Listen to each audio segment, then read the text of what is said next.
دیکھو اس وقت آپ صرف ہندوستان کی بات نہ کریں، آپ اپنے پڑوسی ملکوں کی بات نہ کریں، آپ پوری دنیا کا اگر جائزہ لیں گے ایک بات نکھر کر سامنے آئے گی کہ خدائے پاک کی قسم اس دور کا مسلمان بہت پریشان ہے، اتنا پریشان کہ تاریخ کے اوراق کو اگر آپ دیکھیں گے تو تاتاریوں کے دور میں بھی مسلمان اتنا پریشان نہیں تھے جتنا کہ اس دور میں پریشان ہیں۔ ایک خطے کی بات ہوتی تو بھلا دیا جاتا، لیکن ظہر الفساد فی البر والبحر، پوری کائنات کے اندر ایک بھو کا عالم ہے۔ آپ جا نکلیں کسی سمت کبھی سیر کنا، آپ جا نکلیں کسی سمت کبھی سیر کنا، ٹوٹے پھوٹے سے مکانات نظر آئیں وہاں، بھو کا عالم در و دیوار سے ہوتا ہو آیا، دودھ مطبخ سے نکلتا ہوا آہوں کا دھواں، کہیں حسرت کی کہیں قبر ہو ارمانوں کی، بس سمجھ لو کہ یہ بستی ہے مسلمانوں کی۔ جن کے باپ داداؤں نے سریا پہ کمندیں ڈالی تھی، آج بھی ڈاکٹر اقبال کا یہ شعر آسمان کی پیشانی پر جگمگاتا ہے، دست و دست ہے دریا بھی نہ چھوڑے ہم نے، بحر ظلمات میں دوڑا دیے گھوڑے ہم نے، ارے کل تو بحر ظلمات میں دوڑائے تھے گھوڑے ہم نے، آج پانی میں اترتے ہوئے ڈر لگتا ہے۔ جن کے باپ داداؤں کی یہ تاریخ رہی ہے کہ جب وہ چلے ہیں تو اپنے پیروں کے ٹھوکر سے پربت کو رائی بنا ڈالا ہے، جب وہ نکلے ہیں تو ان کو سمندروں نے راستہ دیا ہے۔ آج حالات یہ ہیں کہ اس قوم کو کوئی کرائے پر مکان دینے کو تیار نہیں، کوئی مہر لگانے کو تیار نہیں، جس کو جھک جھک کر لوگ سلام کرتے تھے، جس کی چاپلوسی ہوتی تھی اور جس کے بارے میں کہا جاتا تھا میری سر کی پھٹی ٹوپیوں پہ طنز نہ کر، ہماری سر کی پھٹی ٹوپیوں پہ طنز نہ کر، ہمارے تاج عجائب گھروں میں رکھے ہیں۔ جن کے باپ داداؤں کے تاج آج عجائب گھروں کی زینت ہیں، میوزیم میں رکھے ہوئے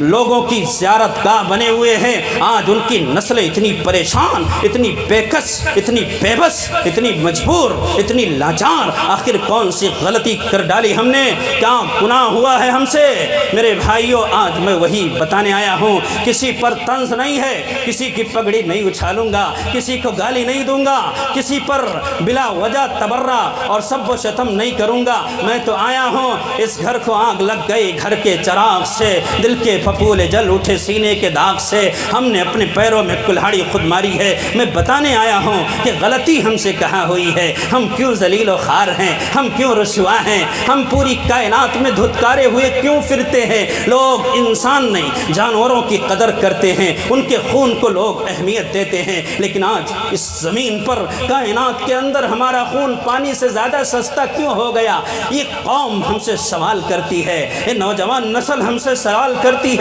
مسلم گھرانے کا بچہ ہم سے پوچھتا ہے کہ ہمارے باپ دادا تو فخر سے زندہ تھے، لیکن کیا ہو گیا ہمیں؟ کون سی غلطی ہو گئی ہم سے؟ کیا گناہ ہوا؟ کون سا قصور سرزد ہو گیا جس کی وجہ سے ہم پریشان ہیں؟ سنو، آج جب ہم کسی سے پوچھتے ہیں کہ ہماری پریشانی کی وجہ بتا دے تو کچھ لوگ یہ کہتے ہیں کہ تمہارے پاس تعلیم نہیں ہے، کچھ لوگ یہ کہتے ہیں کہ سیاسی طاقت نہیں ہے، کچھ لوگ یہ کہتے ہیں کہ آپ کے پاس اسلحے نہیں ہیں، کچھ لوگ یہ کہتے ہیں کہ حکومت میں آپ کی حصہ داری نہیں ہے، لیکن بعض نااندیش تو ایسے بھی ہیں کہ اگر یہ کہیں کہ بھائی ہم پریشان ہیں تو کہتے ہیں کہ ہم مسلمان ہیں اس لیے پریشان ہیں۔ مطلب یہ ہے کہ اگر ہم اس روئے زمین پر ایمان کے ساتھ زندہ نہ رہتے تو پریشان نہ ہوتے، خدا نہ خواستہ جو ہم نے ایمان کو قبول کر لیا اس وجہ سے پریشان ہیں۔ او میرے بھائیوں، اگر میری بات کو تم سمجھ سکتے ہو، وہ کائنات کے مسلمانوں، اس وقت رات کی تاریکی میں قدرت کی نگاہیں تم پر ٹکی ہوئی ہیں، آسمان کے فرشتے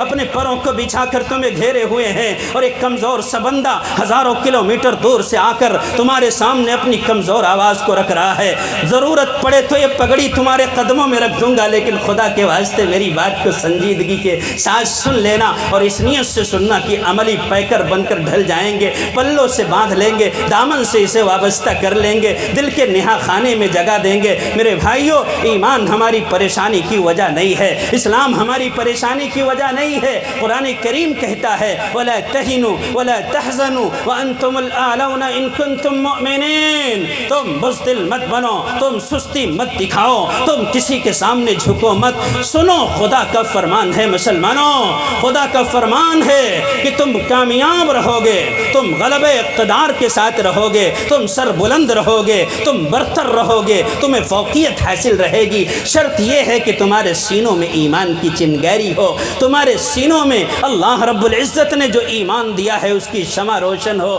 اگر ایمان ہے کائنات میں کوئی طاقت تمہیں دبا نہیں سکتی۔ او مسلمانوں، دبانے کی بات تو دور کی بات ہے، خدائے پاک کی قسم کسی کی ماں نے دودھ نہیں پلایا ہے کہ تمہیں ترچھی نگاہ سے بھی دیکھ سکے۔ شرط یہ ہے کہ تمہارے پاس ایمان ہو۔ یہ قرآن کریم کہتا ہے، آپ صحابہ کرام کی زندگی کا جائزہ لیں، صرف 313 ہیں بدر کے میدان میں، سامنے لشکر ہے جس کی تعداد 1000 ہے، اور وہ لشکر بھی ساز و سامان کے ساتھ ہے، اسلحے کے ساتھ ہے، اس کے پاس اونٹ ہیں، اس کے پاس گھوڑے ہیں، اور اس کے پاس بہترین قریش کے دماغ ہیں جنہوں نے جنگوں میں اپنی برتری کا لوہا منوایا ہے۔ سامنے کھڑے ہیں، صرف 313 ہیں۔ وہ کون سی طاقت ہے کہ جو شاعروں کو کہنے پر مجبور کر رہی ہے کہ کل 313 تھے لرزتا تھا زمانہ، کل 313 تھے لرزتا تھا زمانہ، آج کروڑوں کی تعداد ہے غلامی کے حوالے۔ وہ ایمان ہے جس کی بنیاد پر 313 کا لشکر جب ٹکرایا ہے ہزاروں سے تو چھکے چھوٹ گئے، کشتوں کے پشتے لگا دیے، پھر وہ سارے ایسے ذلیل خوار ہوئے کہ ایک سلسلہ بدھ گیا۔ تمام جنگوں میں انہوں نے شکست قبول کی اور تمام جنگوں میں وہ ہارتے چلے گئے۔ ایمان ان کے پاس تھا۔ صحابہ کرام